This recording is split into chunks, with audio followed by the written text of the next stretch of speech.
सास, माँ, बहू और बेटी। नहीं नहीं, ये कहानी इन सारे के सारे रिश्तों की नहीं, बल्कि 2 रिश्तों में ही सभी रिश्तों के होने की है। अरे बहू, मेरे और तेरे ससुर जी की रोटी मत बनाना, मैं बना लूंगी, दिन तक ठंडी हो जाती है। बहू जो कि एक वर्किंग लेडी थी। नहीं नहीं माँ जी, मैं अच्छे से कपड़े में लपेट देती हूँ ना, आप क्यों मेहनत करेंगी, माइक्रोवेव में गर्म कर लेना। अरे नहीं बहू, मेहनत मत कर, वैसे भी ऑफिस में कम मेहनत होती है क्या, जा रहने दे। लेकिन बहू मानती नहीं, वो सास ससुर की रोटी बना कर ही जाती है। दोपहर में खाने के वक्त ससुर जी कहते हैं, अरे बहू को रोटी बनाने के लिए क्यों मना कर दिया, क्या हो गया, ठंडा ही तो खाते आए हम लोग हमेशा से। अरे वो क्या है ना, सुबह ऑफिस जाती है, घर का सारा काम करने में वक्त लग जाता है, अरे थकती है वो अलग, तो मैंने सोचा बहाने से ही थोड़ा कम काम करवाऊं। ससुर मुस्कुरा रहे होते हैं। ये तो अच्छा है, बहू को समझना जरूरी है। वक्त बीत रहा था, घर में सब खुश थे कि एक दिन, माँ जी आप शाम को थोड़ा टहलने निकला करें, घर पर रह रहकर हड्डियां जाम होती है, पापा को भी ले जाया करिए, मैं वक्त पर तो आ जाती हूँ। बहू ठीक 5 बजे ऑफिस से घर आ जाती है। फिर चाय नाश्ता बनाकर सास ससुर के साथ बैठती, उन लोगों को सारा दिन का हाल बताती। रात को पति घर आता है। क्या बात है बेटा, ऑफिस से आकर कभी हम लोगों के साथ भी बैठा कर। अरे माँ, दिन रात काम करके मन ही नहीं करता, अगले दिन की फिर तैयारी होती है, आप और पापा ही कमरे में आ जाओ। इससे अच्छी तो बहू है, कितना भी थकी रहे, घर आकर हम लोगों के लिए चाय नाश्ता बनाना, फिर बातें करना।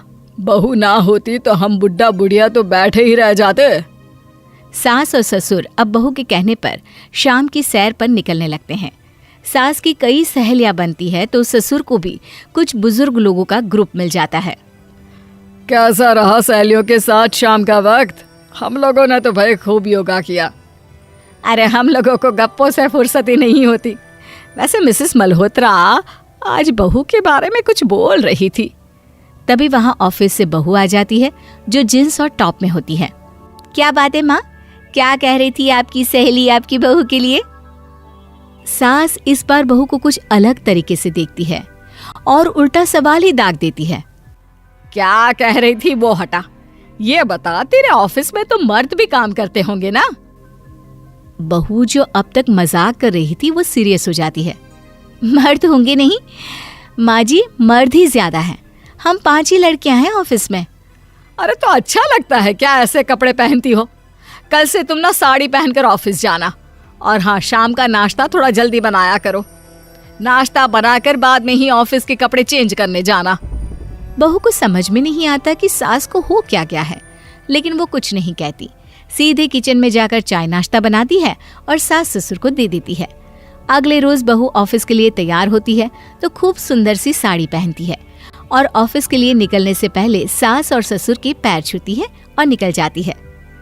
क्या बात है, आज मेधा के ऑफिस में लग रहा है कोई फंक्शन है।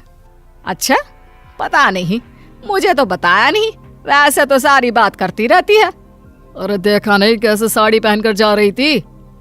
अरे वो तो मैंने ही बोला है उसे। अरे अच्छा लगता है क्या रोज रोज ऐसे सूट या जींस में जाना? बहू हो, बहू बनकर रहो, और आप भी ना मेधा मेधा मत किया करिए, बहू बोला करिए, सर पर चढ़ जाएगी तो दिक्कत हो जाएगी। सास अब बहू को बहू जैसा रखने लगती है, हर बात पर रोका टोकी, हर बात पर ताने।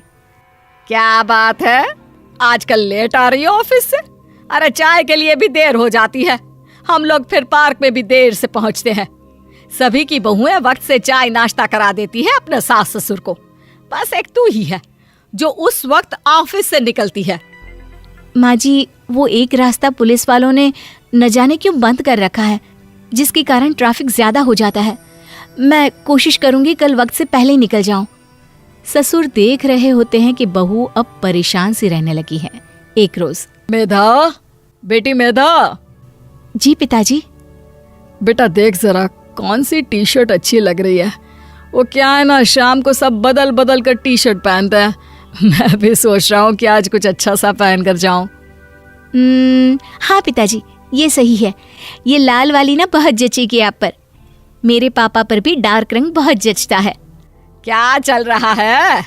अरे ससुर के सामने घूंघट तो छोड़ो, ऊपर से रंग बताया जा रहा है टी शर्ट का।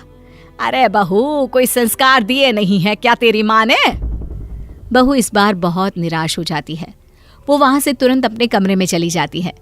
अब बहू घर का सारा काम करती, ऑफिस जाती, लेकिन साड़ी और सर पर पल्ला लेकर।